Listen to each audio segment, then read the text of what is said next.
नमस्कार दोस्तों, स्वागत है आपका आपके अपने चैनल कॉमर्स 6 में। फिर से एक नया टॉपिक, इम्पोर्टेंट टॉपिक पिछली बार आपके एग्जाम में आया हुआ है। कैसे क्वेश्चन था वो करेंगे। क्वेश्चन करने से पहले वही पुरानी जो मेरी आदत है कि पहले आप लोग कंसेप्ट को क्लियर कीजिए कि क्या कंसेप्ट है, फिर हम लोग क्वेश्चन पे आएंगे कि क्वेश्चन क्या है। अगर घूम फिर के क्वेश्चन अगर आ जाता है तो भी हम उसको अटेम्प्ट कर पाएँ। देखिएगा, मैंने आपको पिछली वीडियो के अंदर बताया था कि मार्केटिंग के अंदर पहले 4P आए, फिर 7P आए। 4P आ गए, 7P भी आ गए कि कस्टमर का ध्यान रखना चाहिए, कितना प्राइस हम लोग रखें, किस तरह से प्रमोशन हो, सब कुछ हो। लेकिन कस्टमर क्या है, 4P भी नहीं चला। 4P चला तो सही, लेकिन काफ़ी हद तक क्या कहा गया कि जो हमारा जो ग्राहक है ना, जो हमारा कस्टमर है, कस्टमर जो है जिसको हम लोग हिंदी में क्या बोलते हैं, ग्राहक। आप में से कुछ लोगों के कमेंट आते हैं कि मैडम साथ के साथ आप लोग हिंदी में भी समझाएं, तो मैं कोशिश करती हूँ कि मैं अपनी जो वर्डिंग है लिखती हूँ जब, तो हिंदी में भी कोशिश करूँ कि समझ में आ जाए आपको। देखिए, ग्राहक क्या है, भगवान है। दिन में आए, रात में आए, कभी भी आए, वो हमारा भगवान ही रहेगा। क्यों?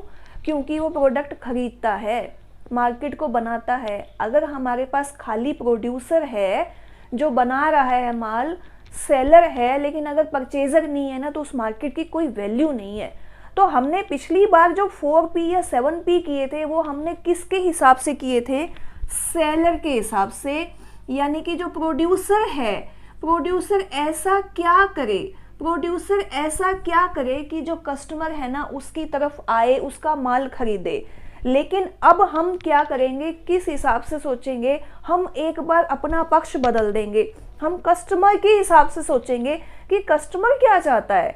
आखिर अब एक बार क्यों ना हम कस्टमर बन के सोचें कि कस्टमर क्या चाहता है। फीडबैक, जैसे आजकल आपने देखा होगा बहुत बार क्या होता है, ऑनलाइन शॉपिंग आप लोग कर रहे हैं, अमेज़ोन में कर रहे हैं, फ्लिपकार्ट में कर रहे हैं, तो जब आप शॉपिंग करते हैं ना, तो लास्ट में आपको एक फीडबैक के स्टार से बने हुए आते हैं कि आपको हमारी सर्विस कैसी लगी, आपको हमारी सर्विस कैसी लगी, आप फीडबैक दो। अगर आप 1 स्टार दोगे तो ठीक है, पुअर है। अगर आपने 2 दिए तो कुछ ठीक है, 3 दिए तो अच्छी है, 4 दिए तो आपकी गुड है। अगर आपने 5 स्टार के ऊपर टिक कर दिया ना, तो इट मीन्स क्या है कि कस्टमर फुल्ली सेटिस्फाइड है। आप बैंक में भी जाओगे तो बहुत सी ऐसी ऐप है जिनके अंदर कस्टमर की सेटिस्फैक्शन के बारे में पूछा जाता है कि हाँ जी, आप हमारे यहाँ पर आए, आपको हमारी सर्विस कैसी लगी। तो ये क्या है, कस्टमर सेटिस्फैक्शन। हाँ जी, तो कस्टमर वांट का मतलब क्या हो गया, कोरस्पॉन्डिंग चलती रहनी चाहिए कि कस्टमर को क्या पसंद आ रहा है, कस्टमर आखिर चाहता क्या है, वो मार्केट में कौन सा सामान किस तरह से खरीदना चाहता है। अब अगला पॉइंट आ गया हमारा, कॉस्ट टू सेटिस्फाई। अब पहले जो मैंने आपको P बताया था प्राइस का, वो क्या था, प्रोड्यूसर के हिसाब से कि सेलर या प्रोड्यूसर कितने में उस सामान को बेचे। मान लीजिए 1000 रुपये मेरी कॉस्ट पड़ गई है और मैं 200 रुपये में प्रॉफिट के साथ उसको 1200 में बेचने के लिए रेडी हूँ। मैं तो रेडी हूँ क्योंकि मुझे तो मेरा प्रॉफिट मिल रहा है, लेकिन क्या कस्टमर उस सामान को 1200 में लेने के लिए रेडी है? क्या वो 1100 में लेना चाहता है? हो सकता है वो उसको 1300 में लेने के लिए भी तैयार हो जाए। हमारा सामान इतना अच्छा भी हो सकता है। तो क्या है कि ये जो है कस्टमर कितने प्राइस में सेटिस्फाई हो रहा है, ये होता है जी कॉस्ट टू सेटिस्फाई।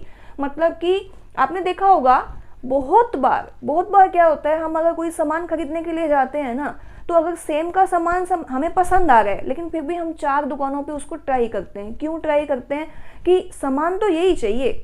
लेडीज का क्या होता है, जैसे सूट कोई पसंद आ गया, सूट तो वही चाहिए, लेकिन 4 दुकानों पे क्यों घूमा जाता है? हो सकता है कोई 50 रुपये कम ही दे दे। अगर 10-20 रुपये में भी कम होता है ना, तो हम रेडी हो जाते हैं उसको लेने के लिए।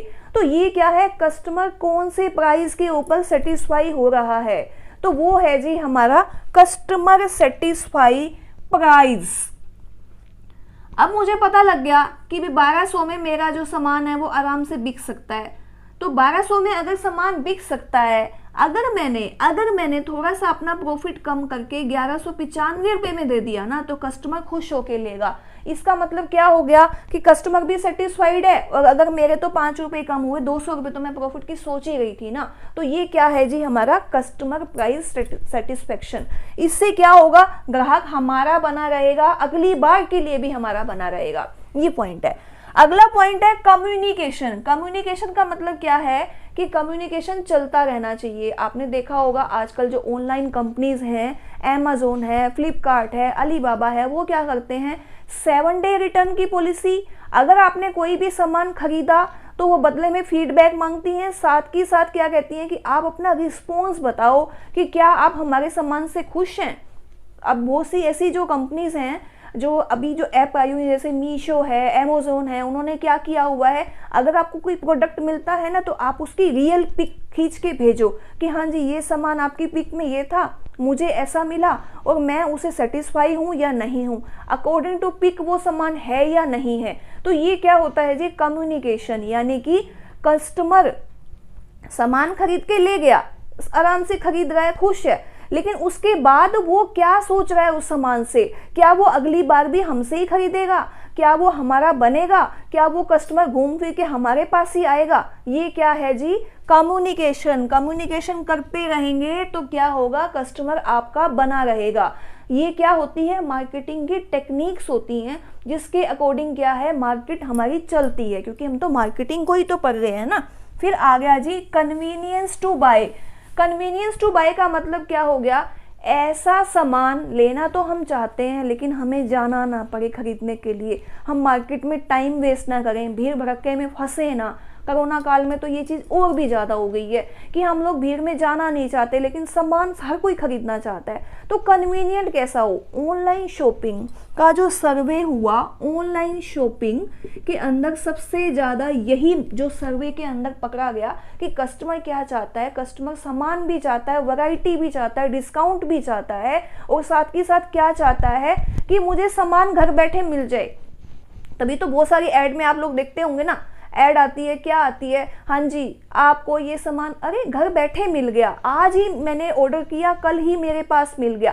तो क्या है, कन्वीनियंट ही तो हो गया ना, कस्टमर को बड़ी आसानी से सामान मिल गया, बदले में क्या, मार्केट से कम रेट पे मिल गया, मुझे तो डिस्काउंट मिल गया, मुझे डिस्काउंट कूपन मिल गया, मुझे तो कोई और फैसिलिटी मिल गई।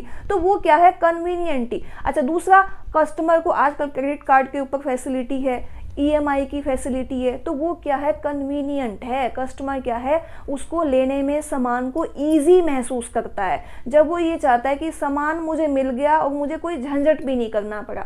साथ के साथ 7 डे रिटर्न पॉलिसी भी है, पसंद नहीं आया तो फिर से वापस हो जाएगा। ठीक है, समझ में आया आपको? चलिए, ये हो गए हमारे 4 C जो किसने दिए थे, BOB, बॉब लूथर बोर्न ने। क्वेश्चन आपका कैसे बन सकता है पहले वो देखते हैं, और क्वेश्चन कैसे आया हुआ था वो देख लेते हैं एक बार। क्वेश्चन आपका ये आ सकता है कि आज के टाइम में मार्केट में ऐसा कौन सा उपाय है, ऐसे कौन से C या P है, या ऐसी कौन सी टेक्निक है जिसमें कस्टमर को, ग्राहक को मेन माना गया है, सेंटर में रखा गया है। 4P, 4C, 7P या फिर 8P। तो आपने क्या करना है, 4C के ऊपर टिक कर देना है। 4P किसने दिया, आपको पता है, मार्थिक ने दिया था। अब क्या आ गया जी, 4C किसने दिया, 4C दिया जी 1990 में BOP लूथर बोर्न ने। पिछली बार आपका 2019 में क्वेश्चन कैसे आया हुआ था, एक बार वो देख लेते हैं। 2019 के अंदर आपका जो क्वेश्चन आया था कि लूथर बोर्न के 4C में से कौन सा C नहीं है, कस्टमर सॉल्यूशन नहीं है, कस्टमर कॉस्ट नहीं है, कम्युनिकेशन नहीं है, या क्रेडिट टर्म नहीं है। सॉल्यूशन का मतलब क्या हो गया, कस्टमर क्या चाहता है, कस्टमर क्या चाहता है, यानी कि कस्टमर की अगर कोई प्रॉब्लम है तो वो सोल्व कर दी जाए, वो हो गया कस्टमर सॉल्यूशन। कस्टमर की कॉस्ट, यानी कि कस्टमर कौन सी कॉस्ट में माल को खरीदना चाहता है, प्राइस, कॉस्ट टू सेटिस्फाइड, ये भी है, बिल्कुल सही है। कम्युनिकेशन, कम्युनिकेशन होता रहना चाहिए, फीडबैक आती रहनी चाहिए। अगला आ गया क्रेडिट टर्म। 4C के अंदर क्रेडिट टर्म तो है ही नहीं, तो ये क्या हो गया जी हमारा, ये हो जाएगा हमारा आंसर। बात समझ में आई आपको? पूरा कंसेप्ट क्लियर हो गया। अब क्वेश्चन कैसे भी घूम फिर के आ जाए, आपको अच्छे से अटेम्प्ट अब उसको कर पाएंगे। दूसरा क्या है कि जितने भी टॉपिक हैं वो बार बार रिपीट हो रहे हैं, तो चांसेस बने रहते हैं कि क्वेश्चन क्या है घूम फिर के आ जाएगा, 4P में से आ जाएगा, 7P में से या 4C में से। तो कोशिश कीजिए सारे कंसेप्ट को क्लियर कीजिए। वीडियो को शुरू से लेकर आखिर तक देखेंगे तो पूरा कंसेप्ट क्लियर होगा। बीच में से छोड़ देंगे तो फिर मैं वही कह रहा हूँ, फिर फंस के खड़े हो जाएंगे पेपर वाले दिन कि हाँ ये क्वेश्चन तो था तो सही, कैसे था, मैंने तो थोड़ा सा तो देखा था। उस टाइम में आपको दिक्कत आने वाली है। तो ठीक है, मिलते हैं अगले सेशन में। अगला जो टॉपिक मैं करवाऊंगी वो भी बहुत ही इंपॉर्टेंट है। मैं आपको करवाऊंगी ब्रेक इवन पॉइंट और एक आपका मार्जिन सेफ्टी, मार्जिनल सेफ्टी जो है। क्वेश्चन आपके नेट में, एस्टेट में, DSSB में, KVS में, सब में आए हुए हैं। ऐसा कोई पेपर उठा के देख लेना ये टॉपिक ना हो, सब में ये टॉपिक मिलेगा। तो अगला टॉपिक ये रहेगा हमारा। तो उम्मीद करती हूँ कि मेरे इस सेशन में आपको जितना भी टॉपिक है वो क्लियर हो गया होगा। अगर आपको ये वीडियो पसंद आई है तो लाइक कीजिए, शेयर कीजिए, कमेंट कीजिए और अगली वीडियो अगले टॉपिक के लिए तैयार रहिए। और अगर आपने अभी तक चैनल को सब्सक्राइब नहीं किया है तो सब्सक्राइब कीजिए, क्योंकि मैं तो बार बार कह रही हूँ कि मेहनत हम सबकी लगी हुई है, पूरा का पूरा ग्रुप लगा हुआ है। हम सब मिल के एस्टेट की तैयारी कर रहे हैं। क्या कर रहे हैं इस बार? एस्टेट पार। चलिए मिलते हैं अगली वीडियो में। Thank you.